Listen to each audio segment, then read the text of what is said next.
Everybody. My name's Sean Murphy. I'll be your guide for the next little bit. We're talking about Think and Grow Rich. And this is about you having more of what you want, less of what you don't. And we're really spending a lot of time going through the notes that I've had after 40 years of reading it, well over 50 times that I've read it. And hopefully I'm giving you a little bit of an insight into how it's worked for me, what it's done for me, and where most people just skip over, right? They think a lot of the meat of a book is in the later chapters, right? That's typical marketing. Don't give them everything all up front. Well, here you're getting everything all up front. You're getting the things that make the difference all up front. And when you have that, then some of the things that come later will make more sense. Mastermind, the transmutation of sex, the things that are just, they're there. They won't work unless you have these first couple of chapters down pat. So we're talking about faith. Faith is a state of mind. So this is a book out of Amazon. I know the page numbers won't match up with yours. This is page 83. A mind dominated by positive emotions becomes a favorable abode for the state of mind known as faith. A mind so dominated may, at will, give the subconscious mind instructions which it will accept and act upon immediately. You may or may not know this. They've literally been able to count the positive electrons in the brain and the negative electrons in the brain. That's kind of a small number that they're counting, meaning small in size. They're large numbers. And what they found is the left prefrontal cortex stores the positive and the right prefrontal cortex stores the negative. I'm going to let that settle in for just a second. You realize that means that possibly in some future date, they're going to be able to, through insurance, figure out whether you're more positive or more negative, simply from a scan. Isn't that something? Raise my chair back. Isn't that something? They'd be able to do that. There's a lot of people whose insurance rates may go up because if you're more negative, you're more prone to less health. All right, let's continue. Faith is a state of mind which may be induced by autosuggestion. I was reading this book well before I ever became a faculty member of the Self-Talk Institute with Dr. Shad Helmstetter. As somebody who has been trained, has been using that for the last 25 years. It's something I believe it's a secret that I have that's available to everybody. It's a tool, maybe not a secret, maybe it's a tool I use that most people choose not to use, self-talk. And it's powerful. And something I've created for a handful of people is something called Ness Talk. It's about your signal. It's about finding your signal and vibrating, and a vibration that allows you to activate the bridge between your conscious mind and subconscious mind. So all down the ages, the religionists have admonished struggling humanity to have faith. Have faith. That is, have faith in this, that, and the other dogma or creed, right? Have faith in this, that, or the other dogma. But they have failed to tell how to have faith. They have not stated that faith is a state of mind and may be induced by self-suggestion. In language which any normal human being can understand, we will describe all that is known about the principle through which faith can be developed, where it does not already exist. Have faith in yourself, faith in the infinite. Before we begin, you should be reminded again that faith is the eternal elixir which gives life, power, and action to the impulse of thought.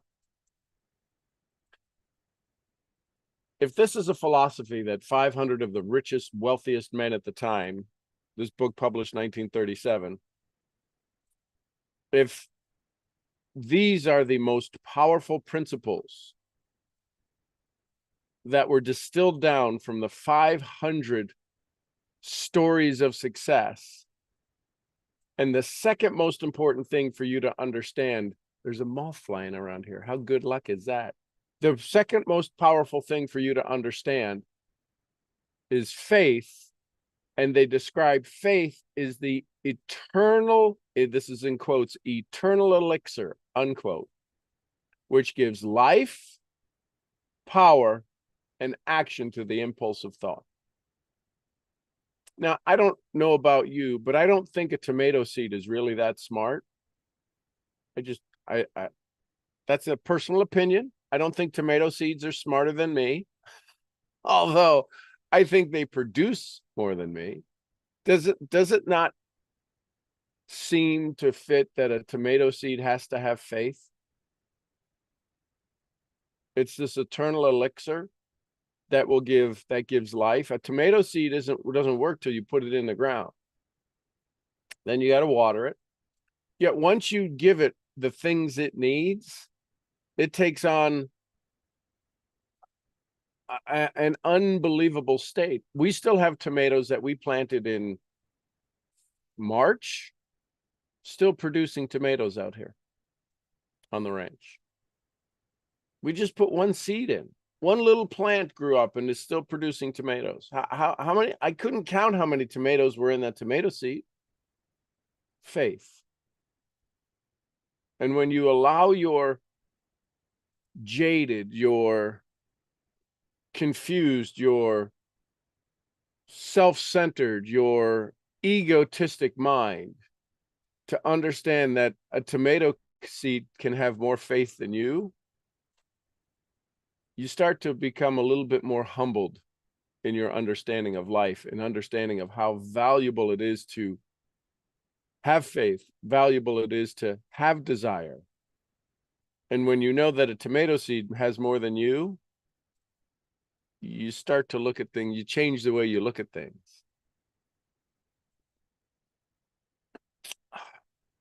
The foregoing sentence is worth reading a second, a third, and maybe even a fourth time. It's worth reading aloud. Faith is the eternal elixir which gives life, power, and action to the impulse of thought. Now, we might want to pay attention, right? So if you look at this, there's a lot of underlines on these next couple of pages. Let's see if we can get through them. Faith is the starting point of all accumulation of riches. Faith is the starting point of all accumulation of riches. Faith is the starting point of all accumulation of riches. You can be doing the work. You can be struggling along. You can be plugging along. You can get upset. You can get frustrated. You can be lied to. You can be told the truth to. And you can have everything. There's going to be a wall that you hit. There's going to be a wall that you hit. Let me ask you this. Drop a W in the chat if you've known somebody who's hit a wall on their path to success. And not you. If you've known somebody who's hit a wall on their path to success, drop a W in the chat. You know what has caused that wall to be erected? Do you know what can shatter that wall in the blink of an eye? It's called faith. The wall that you know that people hit, the wall that you've watched people hit in relationships, in their money, in their weight, in their health, the wall they hit, it's the wall of faith. Oh, we might say words like, you don't believe it. Why don't you believe in yourself? Why don't you have stronger belief? You can't have belief unless you have faith. Faith is the basic, faith is the basis of all miracles and all mysteries, which this is 1937. Can you imagine the editor? Can you imagine when Hill is typing this out on his typewriter? Can you imagine when they've came up with, I don't know the number. I thought I remember hearing 600 different titles for the book. And the editor finally said, if you don't give me a title by tomorrow morning, we're going to print. Use your noodle to get the boodle. That's the title I'm going with. And Napoleon Hill, in the last ditch effort at midnight, 2 a.m, used faith in his subconscious to activate his subconscious to get the title of Think and Grow Rich. Faith is the basis of all miracles and all mysteries which cannot be analyzed by the rules of science. Faith is the only antidote for failure. Oh, somebody go get a tattoo. No, don't go get a tattoo. You can go get a fake tattoo. You can go get one where they print it out and stick it on and it stays for 3 weeks.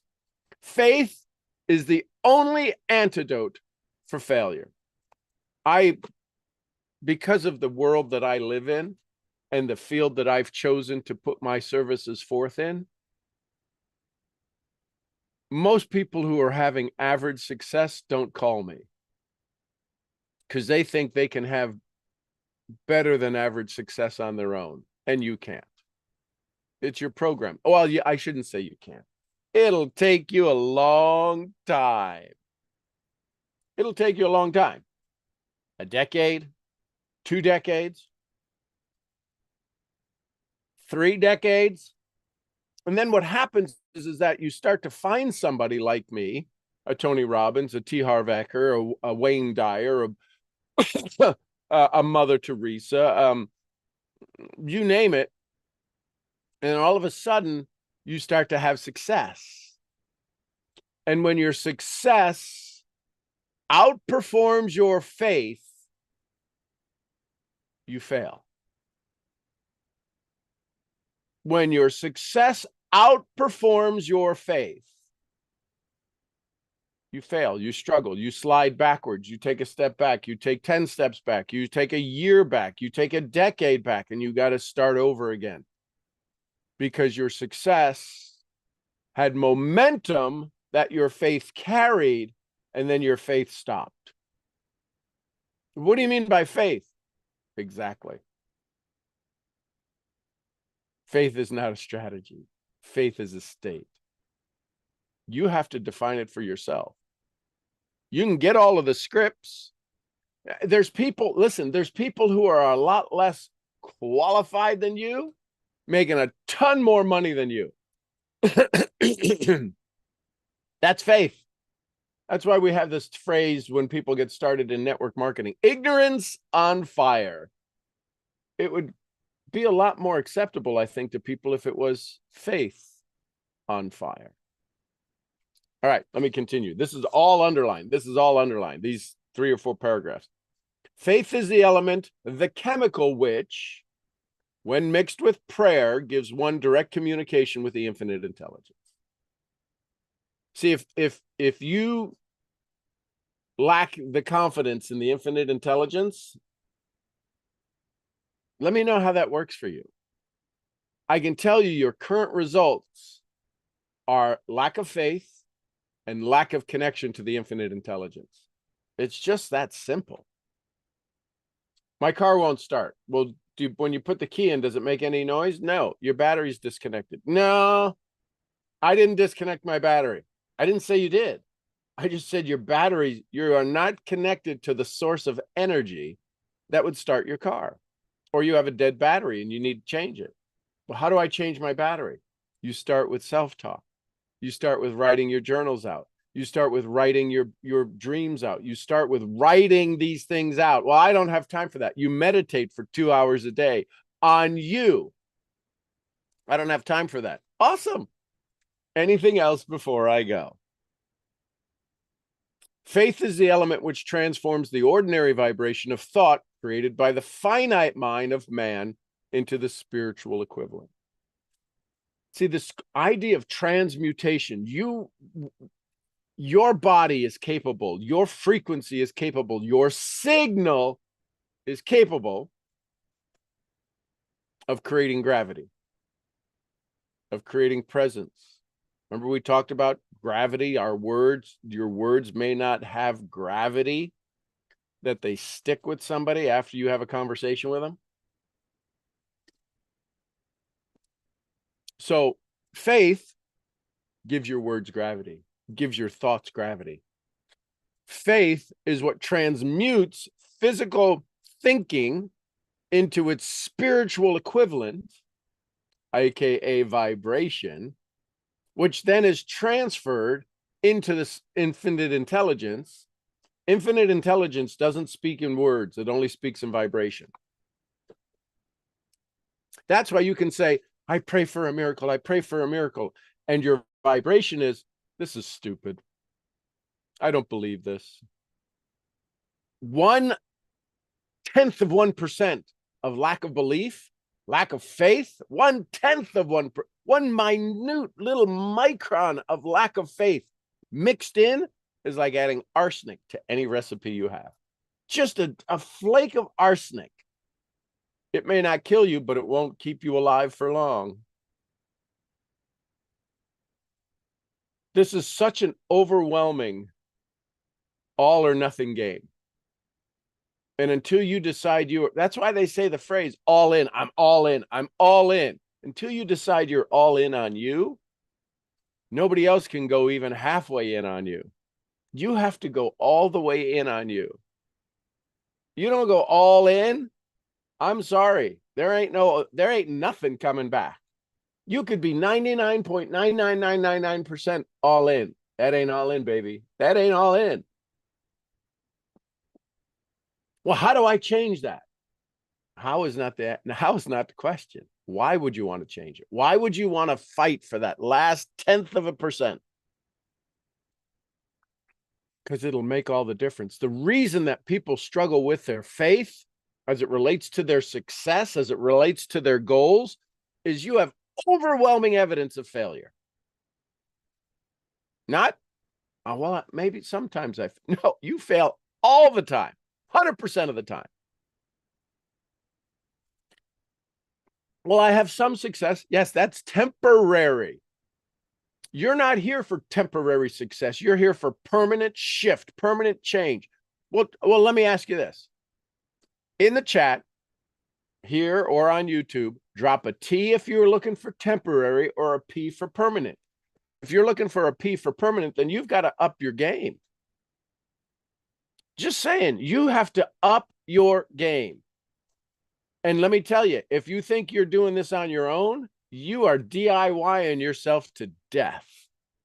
When you up your game, it gets so easy. Here's the thing. When you up your game, it gets so easy because when you decide that you are going to do the things you are not doing, the only thing that you have to do is everything you're not doing right now.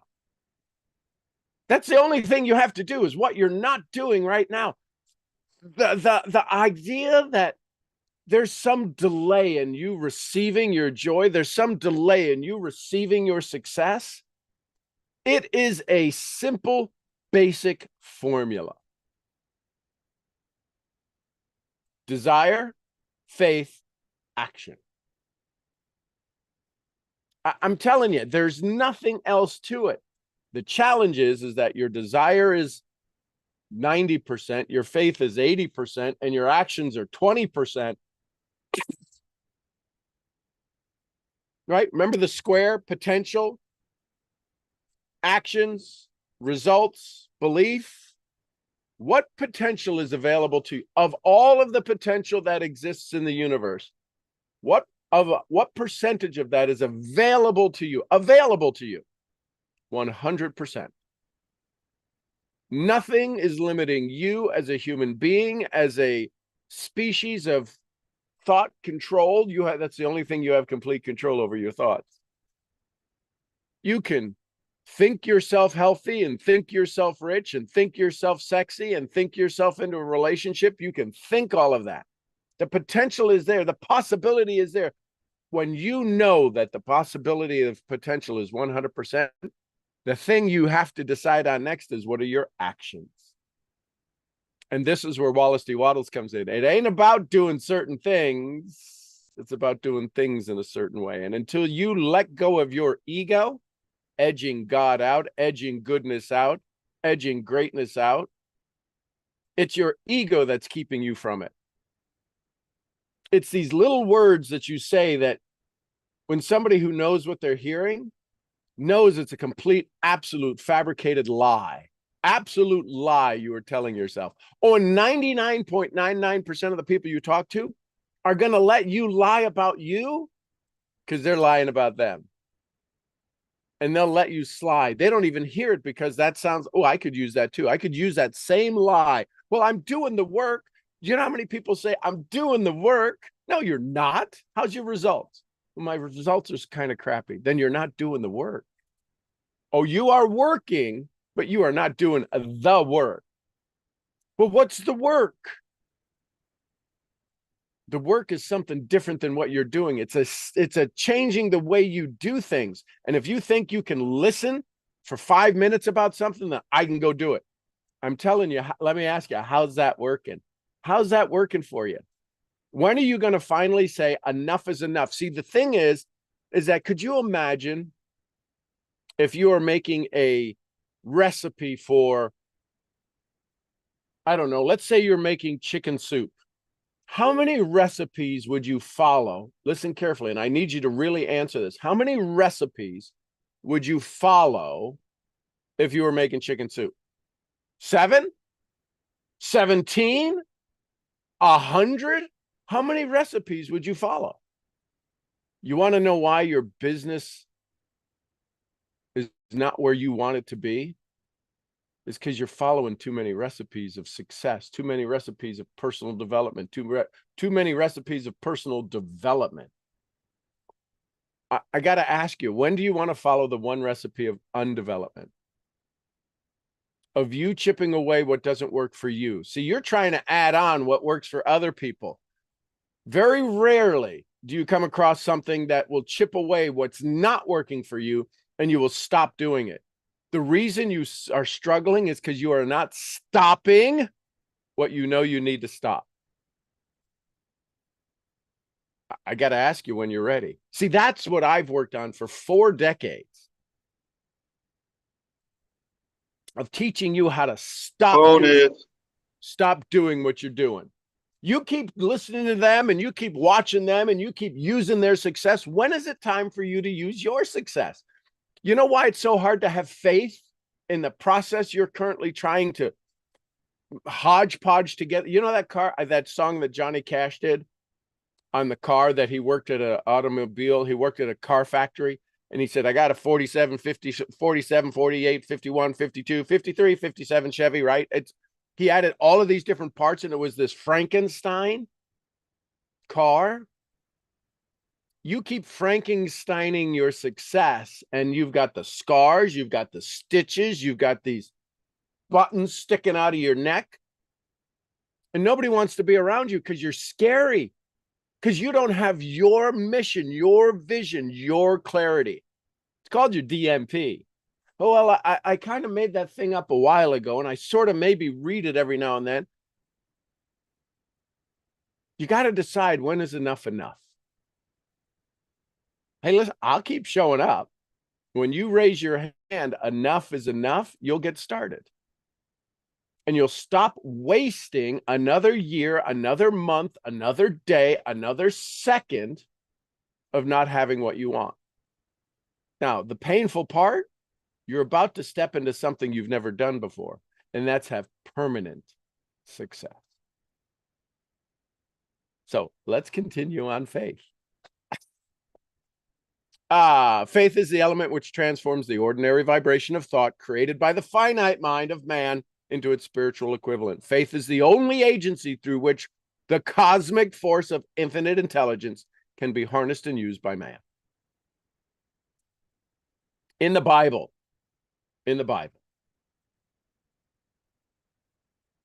before every miracle, Jesus said, thank you. I'm not a scholar, so I can promise you, I probably haven't read where the miracles are in the Bible and where he said, thank you, Father, before the miracle. That's what I've been told, though, and I've heard it many times, so I'm going to believe that it's true.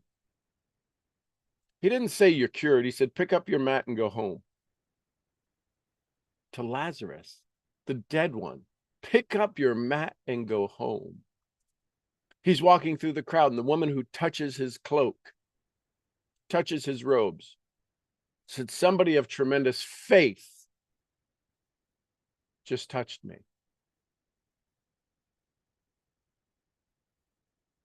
Every one of the foregoing statements is capable of proof. Let me reread the statements just in case you missed them.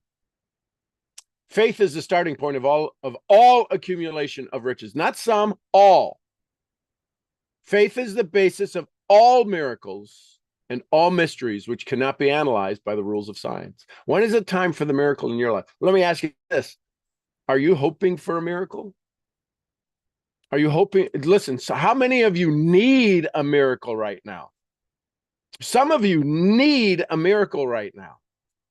You don't have space or place to hope for one. You need a miracle right now. It's right there. It's as close as your skin. All you have to do is open the door. All you have to do is activate the finite mind to convert it into a spiritual vibration so that it can access the infinite intelligence and then be returned to you. And it's physical. It's physical. Instantly, the universe can do that. It's called a miracle. Some of you need a miracle. And the only thing that's keeping you from a miracle is you saying you want it. You don't need to want it. The universe can only bring you want. You have to do something for it. You have to change the way you look at things. You have to do things, certain things in a certain way. You have to shift. And it's not hard. It's not hard. Oh, it's the most difficult thing you'll ever do because it's not hard. It's easy to write out your blessings every morning when you wake up, not halfway through your day. That's BS. That's really belief system. If you're not writing out your DMP, if you are not writing out your miracles, if you're not writing out your gratitudes every morning, the first thing when you get, if you're not saying thank you 100 times before you hit the bathroom, you will struggle in life. Let me know how that goes for you. Look around. Look around the people you hang around with. You're probably average or above average of them. There's some that are below average of you, but you're probably the average. There's some people doing much better and some people doing a lot worse. It's because you haven't broken free from that pattern. It's not rocket surgery, ladies and gentlemen. It's really not. And when you decide, when you make the decision, I've had enough, you're going to have to do one of two things. You will either cut your teeth and you will go learn this stuff on your own, and you will look at things differently. You will do things differently. Every second, you will become so aware of your thoughts. For many, it almost drives them cuckoo for Cocoa Puffs because you start to realize how you've just been ingrained and beaten up and swallowed up by the system that you're afraid to get out of. You're in the whale. You're in the whale of Jonah. You're in the belly of the whale. You're just like Jonah. The challenge is that your thoughts keep taking you someplace, and every time the whale opens its mouth and spits you out, you're no farther ahead. Why? Why? You're smarter than that. Because of your faith and your desire. The proof is simple and can be easily demonstrated. It is wrapped up in the principle of autosuggestion, self-talk. Wouldn't it be neat if you knew somebody who actually trained on self-talk? The reason that you are refusing self-talk is because it'll change everything you do. Oh, and you can listen to self-talk. It'll literally rewire you. Even if you resist it 100%, if you listen to it, it will rewire you. Good morning, Molly girl. What if you could listen to it? What if you could wind up with the want to listen to it? All right, I haven't even gotten through a page yet. Not that we got to get through a page. The proof is simple and easily demonstrated. Autosuggestion. It is a well-known fact that one comes finally to capital B, believe whatever one repeats to oneself, whether the statement be true or be false. You've just been telling yourself lies. The truth about you, when you hear the truths about you, when you start to get wired in the truths about you, those will sound like lies. And they will sound like such big, bold-faced lies that you are amazing, you are incredible, you're a millionaire, you're 100,000-aire, you're out of debt. When you start to hear those words, you will have such resistance. How do I know this? Because you hear that you're doing well. You have people who praise you and thank you and need you, and you still stay stuck. So you don't believe them. That's how powerful your old story is. That is how powerful your current identity is, to keep you stuck. You won't listen, you won't change, and therefore you will repeat. And I got to ask you, how's that working for you? Every man is what he is because of the dominating thoughts which he permits in his mind.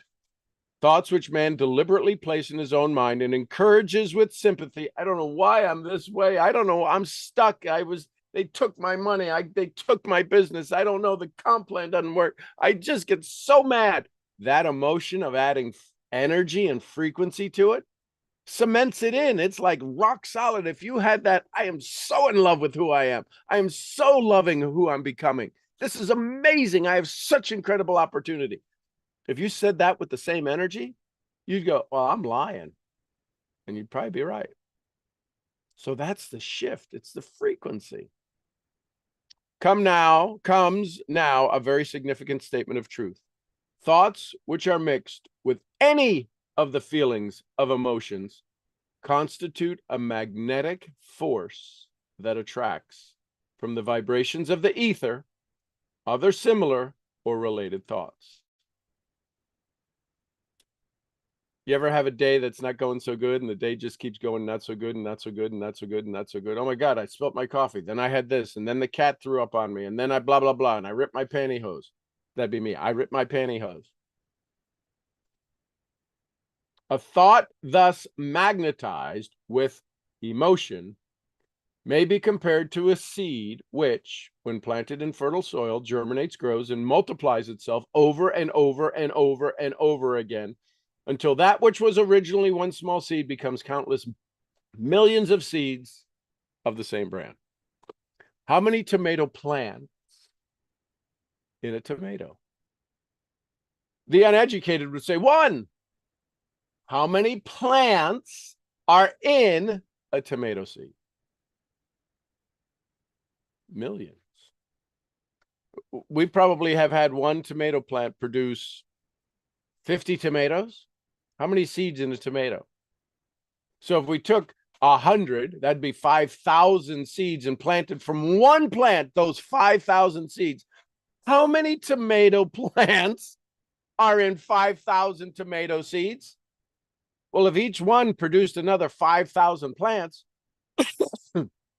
5,000 times 5,000 is what, 25 million? I don't know. 2.5 million plants. We're only 2 generations down. The plant, the 5,000, the second one, that's 2 generations. We're at 2.5 million or 250,000, probably 250,000 plants. You know who you could feed with? Abundance is always available. Always and infinitely available. Now let's get back to the start. Oh, wait a second. There's one here. I didn't. Any thought or idea. Okay, well, I didn't even get this far. Compared to the emotion of the seed when it's planted. The ether is a great cosmic mass of eternal forces of vibration. The ether. Between you and me, everything exists in vibration. In vibration. Your frequency and your connection to the vibration of the thing you want will produce it in the physical world.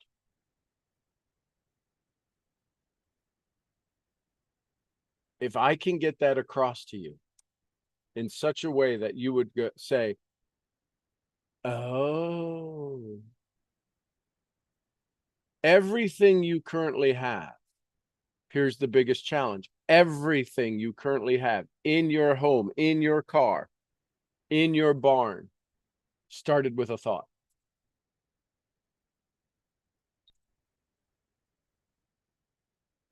You went to the store looking for something. Have you ever gone to the store and looked and they didn't have the thing you wanted, and you walked into another store and they had the thing you wanted? And if that's the case, everything in your house is everything you wanted. None of it was your own creation unless you made it by hand. Do you realize how programmed we are to accept somebody else's near perfect interpretation of what it is we want? That we limit ourselves and say, oh, yeah, I like that. If you really wanted it, wouldn't you make it? Haven't we become convenience-based? Listen, I don't know how to make a tape measure, right? I use one all the time. I have a couple of different ones. There's one that I like particularly over the other ones I have because of the way it extends and it does this. I have in my, Michelle could care less. Michelle, when she wants to go get a tape measure, will go get one of those flimsy little cloth tape ones. I'm like, what do you do with that? How could you even use that? To me, it doesn't make sense. I'm not measuring. I'm not measuring my waist or my biceps. I don't need a cloth tape that easily wraps. I need a tape that I can shoot it out there and it stays straight and it got big numbers on it. How many of the things that you have are, oh, I like that, because they told you what to like. They presented you with a limited number of options that you said, yeah, I'll take that. And then you set your dreams and you set your goals. And you have been told for decades, don't be too crazy. Don't go over the top. If you become rich, we'll not be friends anymore. Whatever the story is that's keeping you stuck,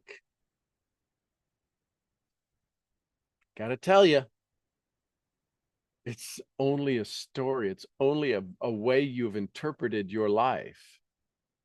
And somebody comes along and says, you might want to upgrade your story. You say, yeah, I could do that. And when left to your own fruition, your own recognizance, your own capabilities, you beat the living hell out of your upgrade so that you'll never look at it again. Until you get so frustrated, you say, I've done this 100 times. No, you haven't. If you say you've done it 100 times, you're about to repeat history. You've never had permanent success at a new level. You've never had it. You've had temporary success that you've lived that has allowed you to scale up, but it's been temporary. It's time for permanent, continuous, ongoing growth. Now, you have a choice. You either agree with that or you don't. Either way is fine. Just let me know. Thoughts which are mixed with any of the feelings constitute a magnetic force. The ether is a great cosmic mass of external forces of vibration. It is made up of both destructive vibrations and constructive vibrations. It carries at all times vibrations of fear, poverty, disease, misery, failure, vibrations of prosperity, health, success, and happiness, just as surely as it carries the sound of hundreds of orchestrations of music and hundreds of human voices, all of which maintain their own individuality and means of identification through the medium of radio. I'm talking, if you were talking, let me ask you this. Do you think there's other people talking in the world right now? 7 billion people. Do you think there's other people talking? Do you think because I'm using the energetic force of the ether, this one will kind of make your head spin a little bit. Because I'm using the energetic force of ether, I'm talking from here, it's coming over to my microphone, and from my microphone, it's going in there, into my computer, into the wires, from there into the other wires, and then being transmitted somewhere through a tower and being picked up by another tower. All of this is happening instantly. Is my voice drowning out the other 6 billion people who are talking, or 2 billion people who are talking right now? Right now. If you are talking on your phone to a friend, is my voice overshadowing yours? No, the ether knows how to allow you to be in an orchestra of creativity and possibility, all while maintaining your individuality. It's why when you go to an event, you get excited because of the energy. You still get to maintain your own. It's why they ask you, have you made a decision to move forward? What is your why? Are you ready to go? Are you going to change the future, the trajectory of your life? And we all say yes. And we get on our planes and we get back home and we do nothing. Because even though we were in the crowd, we were allowed to maintain our individuality. We were allowed to maintain our uniqueness, our soul uniqueness. And at the event, we lied. I'm ready for more. And as soon as you get home and your personal reality makes up your personality because you lack faith, you say, Why did I waste that money? All right. We're going to end there. I hope this is good stuff. It's good stuff for me. Listen, I'm getting a lot out of it. Questions, comments, thoughts, takeaways. What'd you learn? What'd you like? I have a question. Yes, please. Um, so you mentioned earlier that the left side of your brain stores the positive and the right Yep. stores negative. Yep. My question is, can you rewire your brain to store positive on both sides? Or is that No, what happens is, Sam, is that you just have to overpower it. okay? Because we need the negative. Here's why. Did you ever hear the book by Napoleon Hill, Outwitting the Devil? I I never have actually. Okay, so you might want to Google it. It's available. You don't have to buy it, and you can listen to the audio. And there's some parts, and there's ones that will actually pop up the slides of the words they're saying, and it'll change the slides. It's the reason I mention that is because it brings to light through a storytelling possibility every electron, every atom has both what in it? Positive and negative. So we need the negative, right? We have to have the negative because that's what the pull is. So when Hill is interviewing the devil in this book called Outwitting the Devil, Okay. he asks the devil, "Why are you present?" He goes, "Why am I present? God made me present. I am half of every atom that exists in the world, that exists in the universe. I am half of everything you're about to go do." So we can't not have the negative. We just have to not let it be dominant. Thank you. You're That welcome. was amazing. Does that clear it up? Yeah, Okay. that cleared up everything. Because here's what I know, Sam. I'm going to go out on a wild limb. The fact that you're here this morning, now the second morning in a row, says something unique about you. Doesn't say something unique about me, says something unique about you. You are looking for a way to sharpen your saw. You've already activated a tremendous amount of your neural network. See, I'm also a brain trainer, certified brain trainer. I help you rewire the programming in the hardware called your brain, help you rewire the hardware so the software works. See, this is software. This is software. What I'm doing in my conversations is helping you put in new hardware, new ways to accept the information, so that when you get the new software, the upgraded software, the upgraded awareness, it can run in a program. My iPhone just updated to iPhone 18.6025, whatever it is, the latest upgrade. Why did it upgrade my hardware? So that the new software they download can also run as well. The challenge is we are downloading through social media, through technology, through Zooms, through a variety of inputs. We are downloading hardware version 1282, and we're running the hardware of 2.0. It's why we're stressed. It's why why can't I break free? Because your hardware is not upgraded. You haven't upgraded the neural synapse. You haven't created the new neural networks in your brain that allow you to receive. You can understand all of this stuff, but applying it requires an upgrade in hardware. You can download the latest, greatest. What kind of tech do you have? Do you have Apple? Apple. Yes, Okay. sir. So do you have a laptop Apple? Do you have a Mac and stuff? Yes, I do have a Okay. MacBook. Yep. So when you upgrade your Mac, sometimes other companies charge you for the upgrades. When it rewrites your system, when you go from, I don't know, Sandhill version 2, and it says, "Ooh, we've got a new upgrade. Tonight it will upgrade." And you leave your computer on, or you tell it to upgrade while in the background. You can't be doing anything else while it's doing that upgrade, right? Correct. So why do we think that when we're doing all of this stuff and we're not meditating, we're not slowing down and saying, "Okay, I've just upgraded myself. Where do I put it? How do I upgrade the decision making part of my brain? How do I upgrade the dream making part of my brain? We have to give our space time to allow the upgrade to rewire. But we're so busy. We're so busy taking the next software. Oh, here's what you do with freaking algorithms on Instagram. Here's what you do with algorithms on that. Why do you even need an algorithm? They have sold us on algorithms that do nothing for our own algorithm.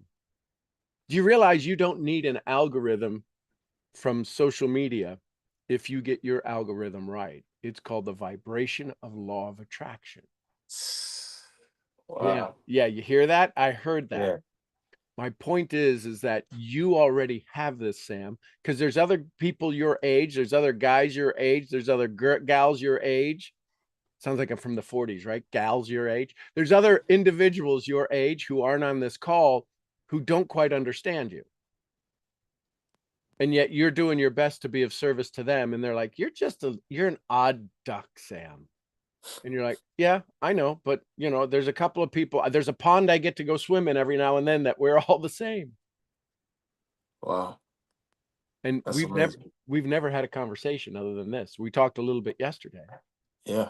But who you are speaks so loud, Sam. I don't need to hear the words. So the fact that I know you're here, the fact that I know who you are a lot more by the question you asked than by the statement you made. So I applaud you. I adore you. I love you. I'm so glad you're here because you will reach people I will never have a chance to reach. And there'll be a little bit of me, kind of like that, the outsides that where the windshield wiper doesn't get, and there's a little dirt and residual. I'll be that little bit of residual as you're helping other people clear their windshield. But there'll be a little bit of frequency of me that will pass through you into them. And for that, I'm grateful. Thank you. If it wasn't for Rudge, he's the one that connected me with you, and it's so far it's been great. Yeah, I really appreciate it. It is kind of cool. And Rudge has been here for like, I don't know, 600 years. He's been here for a while. And he's an odd duck. Isn't he an odd duck? You and I can say that. He's an odd duck. Yeah, he's an odd duck. Well, and I'm glad we all swim in the same pond. Yeah. We need more odd. That's why we call ourselves misfits. We don't necessarily fit in out there, but here we all fit in together. But out there, we're misfits. We just don't, we're like, why don't they get it? We just have to go along and go, I'm just going to be the odd duck. I'm going to be the misfit. Got it. Awesome, Sam. Thanks for being here, brother. Thank you. Thanks, Raj, for bringing another huge, amazing, big-hearted soul to our community. So, with that going, hey, Silka. I love that photo. Well, good morning, Sean. How are you? Outstanding. Well, I needed to hear that. Well, the photo, I fixed while I was driving yesterday my Zoom because I was running late to be able to connect with my student. So now, yes, I am in my correct Zoom, not whatever else Zoom I was in before. That's why it never showed my name. Oh, I love it. But what happened when I did this, and I don't know how it happened because I don't remember pushing any buttons. I was driving at the same time. I'm big on multitasking. Right. And I have faith that I can do it well. But what happened when I wanted to send you a message, I noticed that I had lost all my phone numbers. I saw that post. All my phone numbers that I have saved within the last 10 years. I have the old people still. People that been connected with me for more than 10 years. Wow. I think 10 years is about the cutoff. Well, I know for sure, about 13 years they're still here because I can still see their name. Yes, it's weird. It's like gone. Then I finally got into my iCloud. Is not even on my iCloud. Nothing. Wow. So what does that tell you? I mean, here I was worried a couple days ago. I was telling people, please give me your phone number because, you never know if Facebook goes down, people I connected with. And so now all the phone numbers are gone. All the phone numbers of my students are gone. Wow. I can't even connect with the people. It's pretty crazy. It's So my business. I mean, I literally lost my business overnight. So the biggest thing is that unless you have physical ownership, meaning in your hands, the content, you're subject to technology. And I tell this to people who have 60, 70,000 people, 100,000 people in a Facebook group. I go, you don't own any of that. Well, that's my group. I'm the admin. Right. doesn't- No, they can cut you off really quickly, and that's right. happened But to me here's the before. thing. So could your So I phone. know that.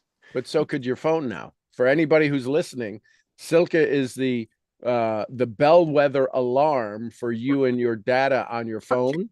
You better have it stored someplace else. And everybody's gonna get the urgency, Silke, because you lost it overnight and you lost a Oh, lot. not And, overnight, even over a second. right. So It you was lost there it. and then was gone. I mean, Jesus. And so now everybody's gonna go, well, I need to figure out how to back up my phone. But here's what's gonna happen. In about 5 minutes, another distraction will come along that seems to be more important than what your business is and your business's contacts. Yeah, my business is contacts. Yeah, everybody's For business all is my contacts. businesses. Yeah. I mean, I don't have a physical store where people walk in. No, And I don't know. And even those people don't have their contacts. I know people who have still physical store. I go into a lot of feed stores here because I have, and I ask get them, I it. go, how big is your email list? And they go, my what? I go, you're an idiot. You are running a $100,000 a year business, 300,000, maybe $1 million a year business, and you don't have a way to connect to your contacts. Because most of the farmers don't even use email. My point is that they text, they all got a phone. They just choose not to develop a connection more than what they've been told, because most of the businesses I go into here, this was my granddad's, this was my dad's, this was mine, and this is the way we do it. I said, well, you're about to be out of business.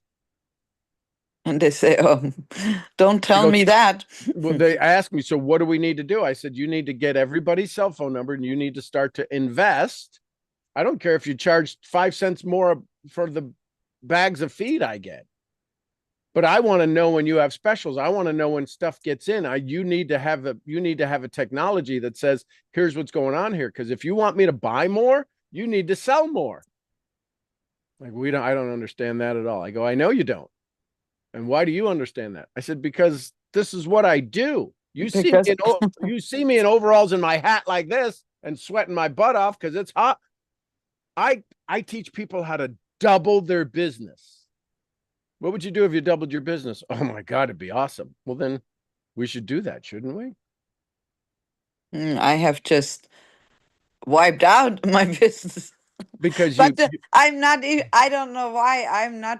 I'm not feeling in a frenzy. I don't know why. because half of the numbers that you lost, you hadn't used in 6 months. So my mentor, No, that isn't actually not true. The old ones that are still there, I haven't used in years. right? But the ones that I lost, yes, I use all the time because they're my students. Well, I then you should send have them someplace else. That's the lesson. You should be Frezzy. Go, oh my God, I shouldn't rely on technology. I need to have them put them down in a Rolodex, put them down in your journal. Yeah, see, we don't do that anymore. Well, then you will. I mean, in the olden days, I had an address book, Well, but you'll I have have one not. now.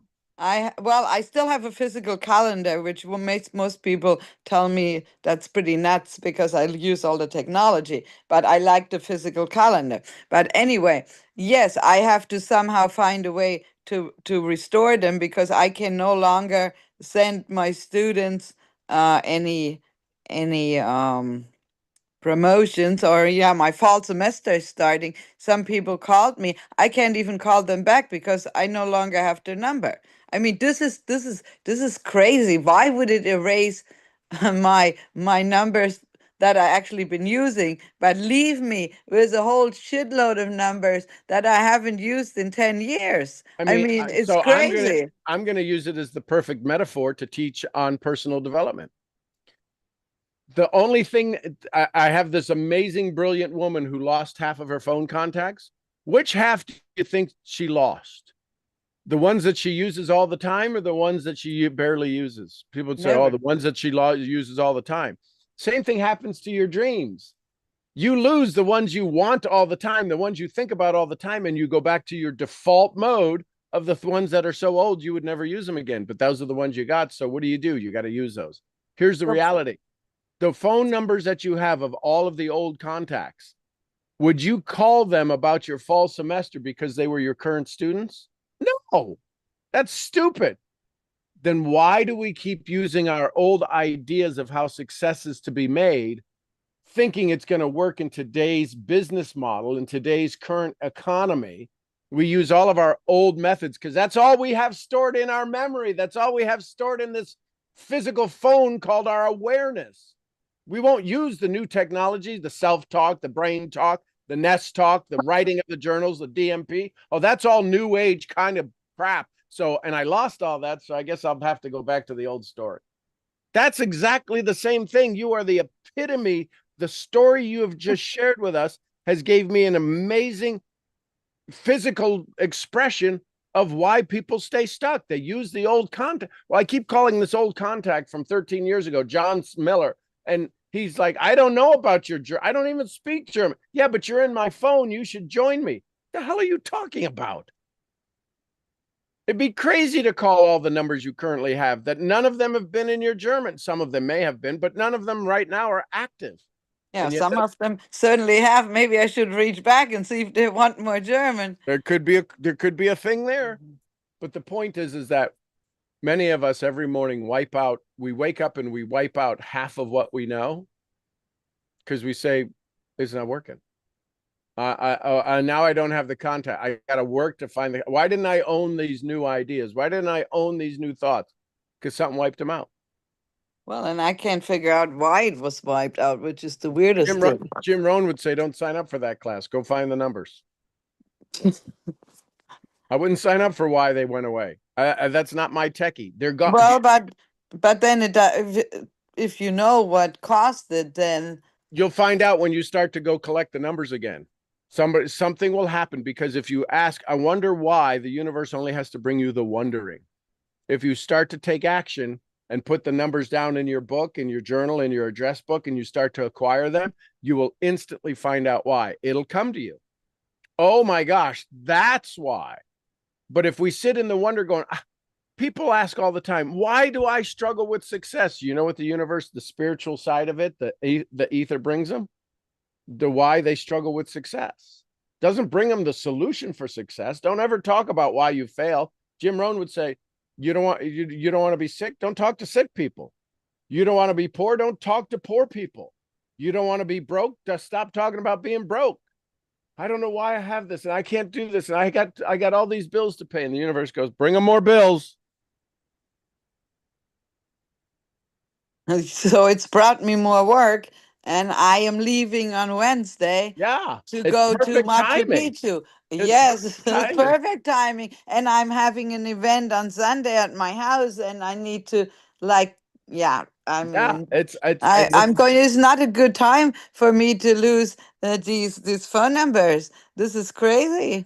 Well, it's perfect time for you to become aware that the universe brought you this because you're about to go have an incredible experience in Machu Picchu.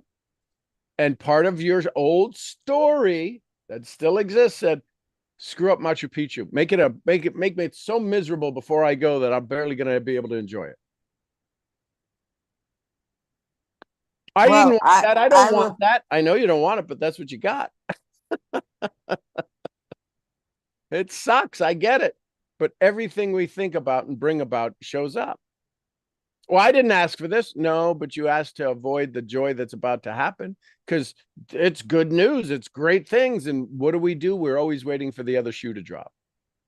And it's funny. People ask me, well, what did you do? how did you do that? Why would you do that? But I didn't do anything to cause it. Why, it's like, why didn't they say, what's wrong with the technology? Why it's like, well, why did you do that? Well, I don't, Well, you want to know why they say it that way?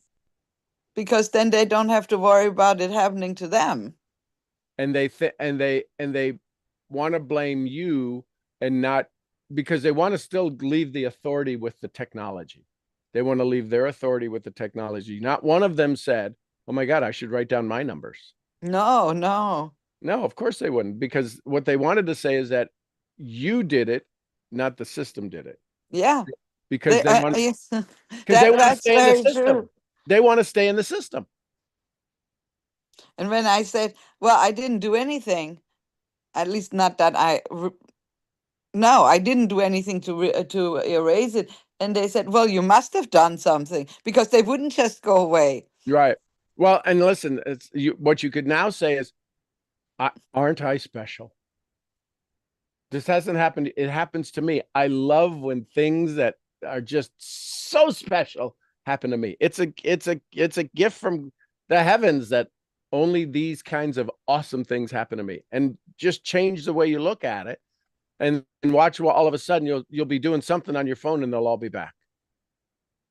They're all right there. They're all in the ether. There's just something that's in it.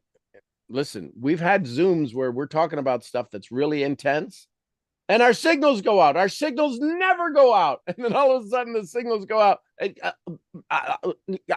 When you're getting really into the intense awareness. That's how the enemy works. This has caused you for a moment to say, wow, how special am I? I've got some pretty amazing things going on in my life, and I love it. You are so funny. I'm serious. I mean, you just, I don't know anyone that Cuckoo. yeah, you are cuckoo for Cocoa Puffs sometimes. I'm sorry. I love it. Because you like, if somebody can have the biggest disaster and you're like baking. That's awesome. Let's go look at Yeah, you say your house just flooded. Oh, that's awesome. Let's go swimming. You don't need a bathtub now. it. Right. My God, you've got an indoor jacuzzi everywhere. But I mean, I guess if you're looking at things like that, but other people would really think that you cook for Cocoa Puffs. If I was going to say that to them. Well, and here's the thing. Doesn't that just put you in a different environment? But doesn't that cause for people not to be able to relate to me? Do you want them to relate to you? Their broke, their poverty, their misery, their struggle, or do you want to attract No, more? that shit I don't want to relate. I don't. I'm sorry. Listen. I'm just being honest. And so I show up in the world knowing that I'm going to meet some people here in central or in northern Arkansas who are probably a little bit wired differently than me. I put on my brilliance screen. You call it sunscreen. I call it brilliance screen. And I'm only going to allow their brilliance to show up to me. There's people who I know that can't read and write, but boy, they can fix a car like it's nobody's tomorrow. So I want them in my world. I'm not here to have some brain expanding conversations with them, because I don't want their brain to explode. But I do want them to be able to do what they do well. So I'm always looking for their brilliance. And some people, their brilliance is to piss people off in 1.2 seconds. My God, I've never met somebody who can aggravate people just so instantly. You are amazing. You say that to them? Well, I may say it under my breath. I may say to them out loud, I've never met anybody like you. You have a skill I've never seen before. What a gift. And they say, what is it? The gift is you can get people's attention in about 1.2 seconds. Wow, you're just so amazing to how you wording things. I mean, I'm like not.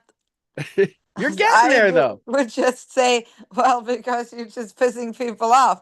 But that's like, I'm trying. That adds fuel to the fire. I think to myself, what would Sean say? Well, I want them to feel so good about who they are that there might be a chance that they realize they could be more than who they are. I'm never here to eliminate your possibility. I'm here to expose your possibility. Yet if I force you to push back, you can't pull in. If you're always pushing away people who think you're negative, people who think you're an idiot, people who think you haven't learned your lessons in life, I want you to pull in the idea that there's more that's available. And I have no problem with you pulling it from me. So I'm always offering people a chance to, do you want more, without ever asking, do you want more? Are you open to more? Does more sound like it's okay in your life? And there's people who sometimes we'll have conversations at the feed stores. Hey, I've listened to you talk in here before. What do you do? Well, I get asked that question a lot by some pretty amazing people. So thank you for asking the question. You elevating yourself before you even answer. Well, no, I love it. I'm elevating them. I get asked that question a lot by some pretty amazing people. Thank you for asking the question. Their subconscious just said, oh, wow, I'm one of those amazing people. Oh, I see. Okay. said, But I was thinking about it a different way, like you telling them that you're around pretty amazing people. well, I am, which now means that because they asked the question, they've just joined the group, Ah, yes. right? No, So, totally get that. yeah. So this is how the subconscious works. So when I say that, then I say, do you know how people wish their words could create more income? Novelty. Nobody's ever asked them that question before. Yeah, that's what I do. How do you do that? Very well. Why do you ask? Well, I want to do more of that. Probably the middle of the feed store isn't the place to do it. If you had an hour right now, we could start right here, standing here, because I've done it for 40 years, 4 decades. We could do it. I could help you right now. Do you think it might be more beneficial if we had a more scheduled time? Yep, great. I have a window that's between 2 and 4 tomorrow. Would you rearrange your schedule to fit that window? Yes. Awesome.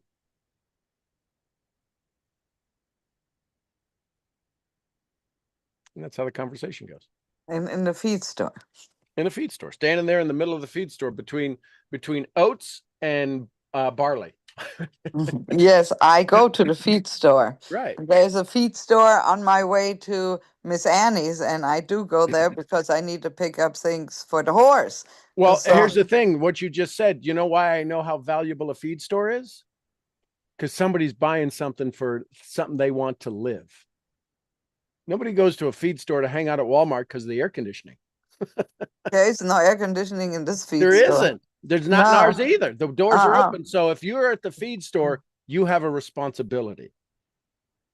I don't care if it's rabbits. It Yeah. doesn't matter. They He got a told, he said, responsibility. well, we don't, I said, do you only have stuff for horses? Oh no, for cows and pigs and yeah, Chickens rabbits. and Yeah, rabbits. yes, and dogs. And he says, do you need anything more? Because the kid that works in there is the only person working in there. So he's Yep. very lonely. Yep. Yes. So anybody who goes to a feed store is taking a responsibility and is taking part ownership and taking care of their family. Those are some big buying signals for people who have decided they want to break the system. Farmers are breaking the system. Anybody who's got animals is breaking the system. Oh my God, I can't believe you have an animal. How do you take care of a horse, right? It's like, forget it. I don't want to hear the story.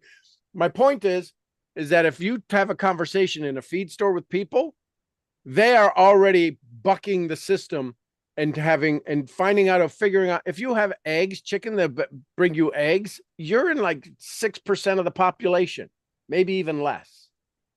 And Why? you have fresh Because you want, eggs. right? So my point is that you want to take care of you. What a great place to talk about personal development. I've never seen anybody in there but me and him. Yeah. Well, I talked to him about it because he has to care for it. So I actually talked to Brock, who's the son of the owner, and him and I have a relationship, but I work with his salespeople. I work with his team on how to connect to customers to increase how much customers buy. Oh. So I teach his people how to have conversations so they create a deeper connection so that But they buy more. And if they buy more, I get a lot of my stuff at a very at an owner's discount, because that's the only way he can thank me for teaching his people how to increase sales. All we have is a handshake, and I just show up. Hey, listen, I've got something else for you today. Awesome. I could use that. oh, that's very nice. Well, yes, the feed store. Your feed store is probably much busier than the feed store here, but Could be. so yes, I I love it. will find a way to restore.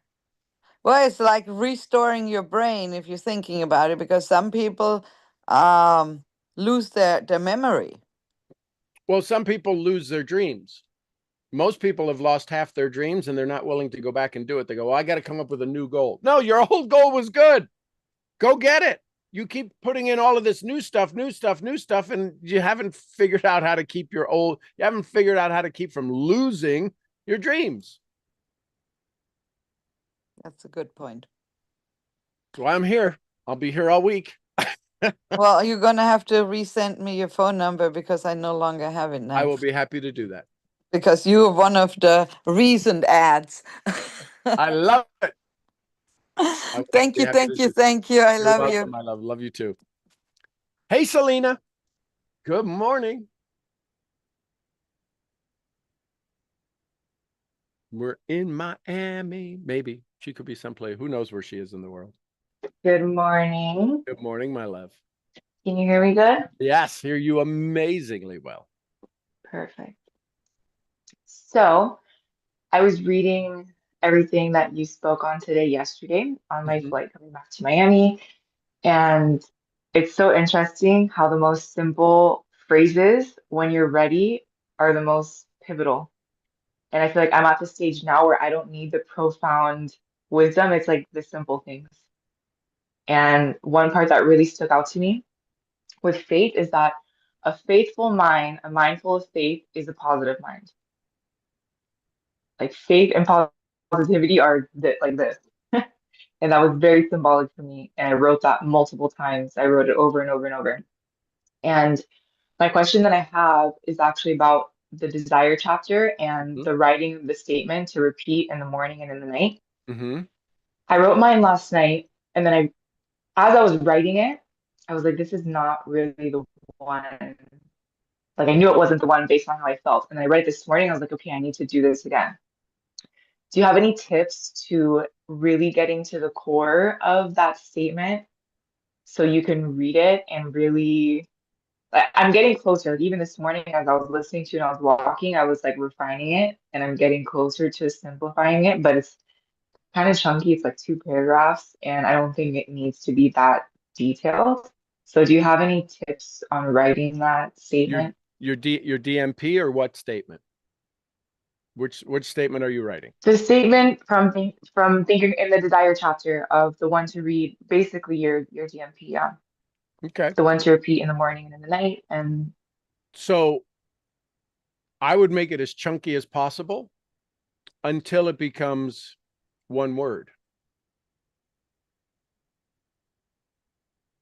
So when your mom was mad at you, or when she still gets mad at you, she says one thing. Does she say your name in a certain way, or does she call you by your middle name or your full name? When you know your mom is just livid with you and you're an adult and she can't really do anything, but she's letting you know, I am pissed off. What does she say? it's the tone of voice.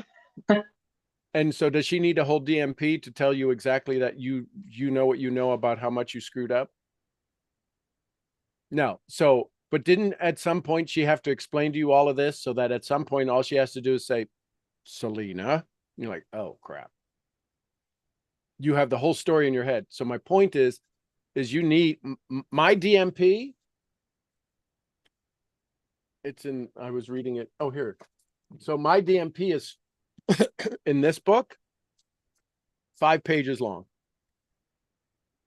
Wow. Today is the celebration of 2026, and I have built the best year ever, because I, Sean G. Murphy, can say with gratitude, love, honor, and respect that I have achieved my personal goal of $500,795 of personal income from my focused efforts in my coaching and consulting business that continues to expand around the globe. Because of my daily focused efforts, I have put in place a business model that provides $442,500 residually. And from this, I am so filled with gratitude and confidence in my skills and abilities. This has been achieved because I have committed to my daily tasks of setting clear intentions for my business, my mind, my body, my family, and my society. I flow in. I love doing my morning calls and building people and growing my skills to sell people in their potential. I continue to do my hour of media daily across multiple platforms and grow my business. I have an amazing response to doing 2 reach outs a day to clients and students. It's amazing how valuable I've become to those who are actively participating in my sessions. I continue to biohack my wellness journey by seeking and finding those who can best serve me, along with my continued uptake of nature's best kept secrets of wellness. My 202-pound frame is looking fine with the tone and muscle I've put in the last 12 months. Let's just say it's rocking. The fruits of my labor come with such volume and speed. I was a bit overwhelmed it could happen so fast. My personal book, Dreams on Trial, became a #1 bestseller. My speaking engagements have increased, all while maintaining my professional fee of $25,000 per talk. 2 events at the ranch have been over the top with energy and excitement. People have booked almost a year out to save their spot for the $2,500 weekend events. Michelle and I have grown even closer and more romantic as we build our dreams together. We grow even more energetically, stronger in our manifestation. We love taking our quarterly family and friends trip, both locally and into overnight destinations.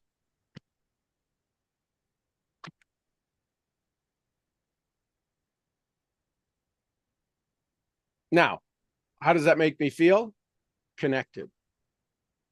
So because I know that and I'm connected, I have to ask, is what I'm going to do connected? Because everything I'm about to go do feeds that. And if I'm not connected, I can't feed that. So I can take that 2.5 pages there and turn it into 1 word. And tomorrow I may read it and my signal comes different. Loved. It could be loved. It could be connected. It could be decision.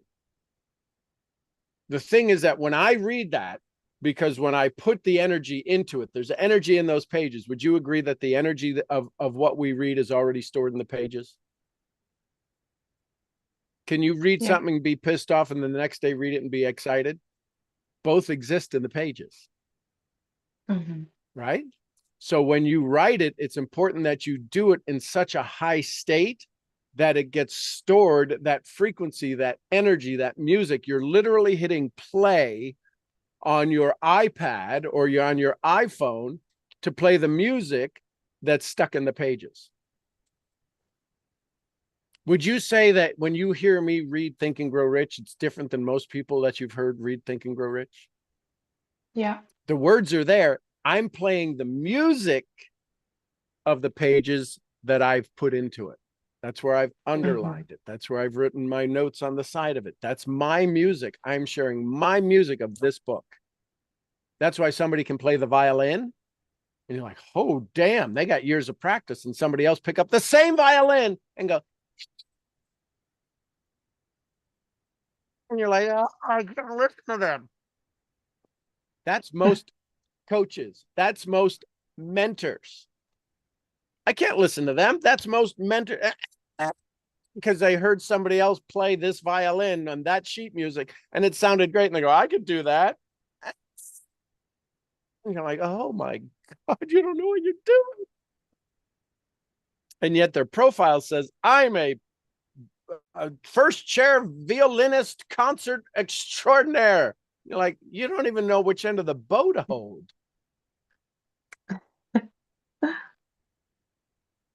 And also with these statements, Yep. do we have to be mindful of, like, I was gonna ask this yesterday, but I was like, I need to figure some things out on my own, but I'll ask it. Well, that's And good. I do have the answer inside of me, but I also like to have your for like your understanding, your perspective. Sure. So with these statements, should we be mindful of balancing selfishness with service? Like I know within our DMP, there is no Ready? Ready? selfishness. Balance sucks. Yeah. You'll never be in balance. Yeah, it's true. All You successful can't be in people say that. balance. If you want to Yeah. be in balance, go be a slug. Okay. So do we need to be aware of those two things, or it doesn't So, really matter so much? Because sometimes I feel like I'm either too much in the service or too much in the selfishness. okay, so change And selfishness to self-fullness. yeah, Do you know anybody who plays an instrument well? yes. Okay. Is it a transportable instrument, or is it something like a harp or a piano? What do they play? Transportable. The flute. Okay. So if they came into your house right now and started playing it, a song they love, would they enjoy it? Mm-hmm. If they enjoyed it and played it well, would you enjoy it? Yes. See, they're being very self-full. That's not selfish. Selfish is when they practice. Mm-hmm. Self-full is when I play it for you and you love it. And you're like, oh my God, that's so amazing. And they're not used to people telling them how amazing it is because they're still practicing. They're still sharpening their saw. Yeah. So when you get good at you, taking care of you, doing you, it has to overflow to everybody around. Do you think I'm being in service to you? Yes. Do you think I'm being very selfish in what I talk about? I'm talking about this book. You don't like Think and Grow Rich? Go pound salt. I don't really give a rat's butt. I don't need you here. But if you want to talk about what I've learned from it. So here's page 110. This is an auto suggestion. See yourself rendering the service or delivering the merchandise you intend to give in return for the money. This is important. So you want to go be selfish? Only be selfish in the joy they get from you being selfish. Yeah. You It's have we're to, all interconnected. be selfish. Yeah. You've got to get better. Mm-hmm. Now, here's the part. The better that you're going to get is already gotten. You have to start chipping away. The way where you're going to piss people off is when you chip away their identity of you. Yeah. Because then they're like, oh my God, I might have to do that. Yeah, exactly. And we made a deal. You wouldn't, I wouldn't find your faults if you, but if you're finding your own faults, that means I got to find mine, and I don't want to be around you. I'm Yeah, that's why all my comfortable around. relationships didn't work. Now, when you show up being self-full, I'm doing this for me. The challenge is, and here's the thing, my love, pay attention. This is key. You'll get this. Some others will hear it and it may not sink in yet. When you make this shift to taking care of you, you don't have the story for you to say, I'm good enough to focus on me. When you shift that, others will believe it's possible for them. The challenge is your signal is showing up saying, I'm taking care of me. And they're like, well, aren't you just a selfish witch on a broomstick? And you don't mean that. You can't connect with them. You're like, I'm not trying to be an ass here. I'm just taking care of me. And it's like, oh, it's all about you. Wow. When you shift that, right? You know what I'm talking about. When you Yeah. shift that to say, if I can take care of me, I have more of me to give to you without feeling like you're taking from me. I show up every morning giving you all I got. There's not one thing I'm holding back. I'm teaching you the what, the when, the why, and the how. You're not supposed to teach the how, because that's what you pay me for. You pay me to teach you the how. I am teaching you the how. I can only teach you the how in an hour. It's going to take 18 months of me teaching you the how at an hour a day for you to wire. You work one-on-one with me, we can do a year's worth of work in a 2-hour session. Why? Because it's called intensity. It's called chippy away. The challenge is, do you ever clean out the fridge and then need to clean it out a month later or a week later or 6 months later? And you're like, oh my God. And you're like, how did this get so nasty? Could you imagine taking out 99% of your garbage every week? Not just 1%. Do you realize in 10 days you're going to go, what the hell is that smell?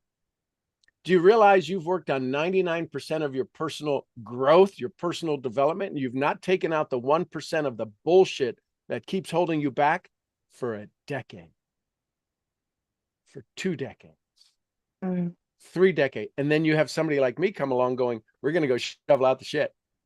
You're like, no, that's what my foundation is built on, is my fears and my doubts and my wants and my wishes. No. Okay, when you're ready, let me know. I'll be here. How's that working for you? Well, not good, but I don't want you to change who I think I am. I'm not changing who you think you are. I'm just trying to get to who you really are. Chippy away what's not you. Yeah. And when I tell you there's no balance, you're like, Jesus. But everybody tells me you need to be in balance. You need to make sure I want people to be so uncomfortable when they're around me that they love me. How am I doing? No, it's a good reminder, especially for people in the spiritual community, because that's a huge thing we preach all the time. Balance, balance between everything. Never be unbalanced, never go too much on one side. But then people in the successful world, they'll all tell you, you have to sacrifice balance. You can't have balance until you become unbalanced. Yeah. Yeah. That's real. And then what they're really wanting to say is that there is no need to be balanced in everything if everything is the one thing. That's when you become balanced, when everything becomes the one thing. But if I need to be balanced in my relationship and with my kids and with my business, that's not one thing. That's 3 different things. No wonder you can't be balanced, because it's not the one thing. Yeah, that makes sense. So balance is key. The bullshit behind it is that you think you need to be balanced with your friends. And, well, I need to be balanced with my friends and I need to be balanced in my work. No, when you understand balance, you'll never be out of balance. Ask me how I'm doing. Ask me, hey, Sean, how are you? How are you? So that's my balance. I'm outstanding. I'm going to go up and see Honora in just a minute. Michelle was giving her chips yesterday. I swear that like she had demon eyes. This little tiny lamb who didn't seem like she could run around, and she was like lightning. It was amazing. And her eyes were like focused because she wants the chips. It's like, oh, chips, chips, chips, chips, chips, chips, chips. I mean, it was fiddle. You know, when they put water on the gremlins and they turn. It was funny. She was focused. And it doesn't take long for habits to be created. Michelle shows up and all she has to do is make that sound, and they go, and they're running from any parts of fields unknown, and they are showing up right at the gate where Michelle's going to walk in. And so she tries to go to another gate because they're going to tackle her, and they're just like, boom, boom. It's like watching a hockey player. They're the greatest. It's the greatest thing ever. And I film it. Michelle says, well, you have to be over there and film it. I go, because she says, if I'm attacked, I want it on film. So balance is true. They are absolutely balanced. If they're telling you you need to be balanced in all of these different areas of your life, that's the bullshit. Because you have to be balanced in you. When you're balanced in you, you're automatically balanced in all these other things. If you have to think, what would balance be with my mom? What would balance be with my significant other? What would balance be with my clients? Good Lord, that's exhausting. Yeah. I have a farm boy's brain. I can't do that. I'm not that smart. I'm just balanced in me. And then when I show up, I'm always in balance. I don't have an identity when I go to the feed store. I go give them the best I have because that's the balance I operate in. I get down and I get on the floor and I play with Molly. I love you. You're the best. You're my baby girl. Blah, blah. That's the best I got. Hi, there's Molly, baby girl. That makes sense? Yes. It feels better, doesn't it? Yes, it really does. Why the delay? You were I didn't thinking want to about use my thinking about words. I you was were thinking I about who was you like were going to piss inside off. myself. You were thinking about who you're going to piss off by saying, "Yeah, no, that makes sense." Own you, girl. Z snap. Own yourself. That I shall. And when you do, nobody else can own you. And you're Yeah. always in balance. And when you're always in balance, you're the source of energy. You're the source of balance for everybody you show up in. Now, when people will pay for that balance, but if you tell people that they've got to be balanced in all areas of their life, freaking shoot me in the head. Right? It's impossible. It's a bunch of crap. You will listen, when you are in balance with your love of your life, you are out of balance with everything else in your life. Hmm.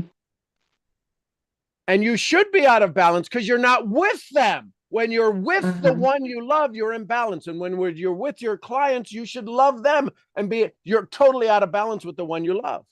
When I'm here, I'm not with Michelle. I'm not with Mason. I am 100% out of balance with them. Why don't they hate me? Because when I'm with them, I'm 100% present with them. I just choose to be at 100%. Well, isn't that exhausting? No.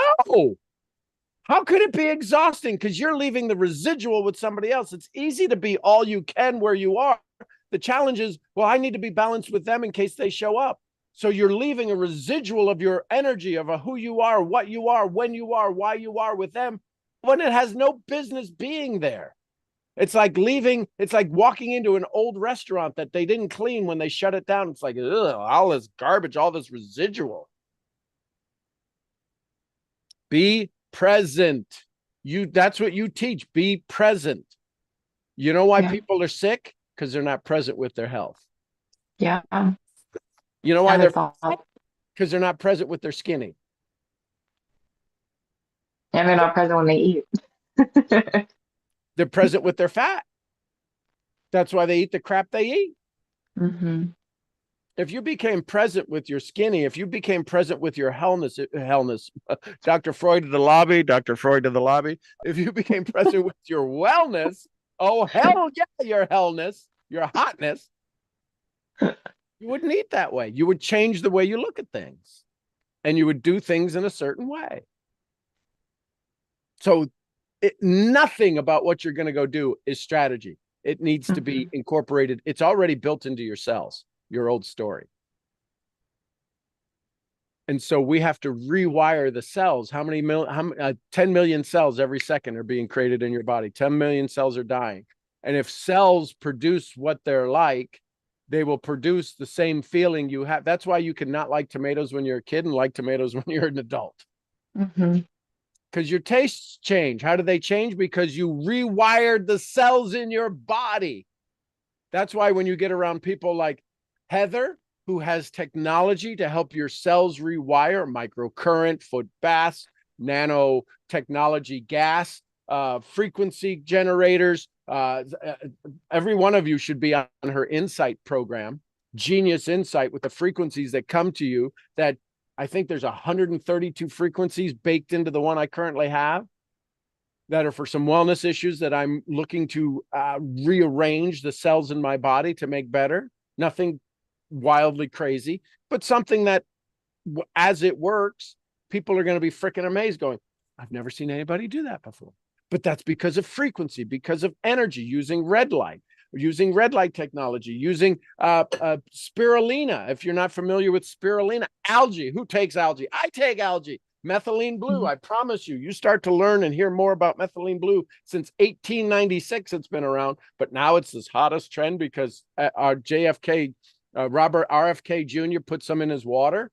The health guy, Make America Healthy, he puts some in his water. It's like, oh, everybody uses it now. Now everybody's selling it. It's been around forever. The most powerful solutions we have are easily 100, 200, 300 years old. And we think, well, let me get the algorithm. Screw the algorithm. Drive me nuts. I'm going to get off my soapbox.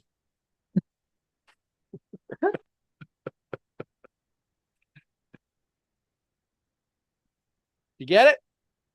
I get it. I got it. Thank you. I love it. Thank you. Thank you. Thank you. All right, ladies and germs, there you go. Change the way you look at things, and the things you look at change. Yes, we're going to do tomorrow morning, 8 a.m. I'd love for you to bring me your biggest challenges. I love for you and that you bring your notebook and we put a plan in place. I want you to start like now and make the rest of the year better than all of the rest of the year. Make the rest of 2025 better than everything that's happened up until this moment, because you can easily do that. Easily do that. We're in August. So we got September, October, November, December. 4 months you can do what you haven't done in the last 4 years with focused understanding just the first 2 chapters of this book, Think and Grow Rich. You can do in the next 4 months what you've done in 4 years. Guaranteed. Guaranteed. You just got to decide if you're ready. I love you tons. I'm your head brain training. Let's take 4 years, collapse it into 4 months misfit. I'll see y'all where? At the next event. At the next event. Somebody give me some Costa Ricas. Pura vida. Pura vida. We love you, Mark. And some Lydias. Peace Peace be with us. Be with Peace us. be with us all. And the queen of helping you compress time to expand your possibilities, Jessie Lee Ward. Bossly. Bossly, we love you, girl. And a little white fluffy. Gurgly, Gurgly, gurgly, gurgly, gurgly. Gurgly. We love you, feet. All right, everybody, go have some fun tomorrow. We'll see some fun today, and we'll see you tomorrow morning, 8 a.m. Central. Bring your notebooks, bring your questions. I'm here. You got it. It's a $25,000 session. Let's go have some fun. Love you tons. Bye for now.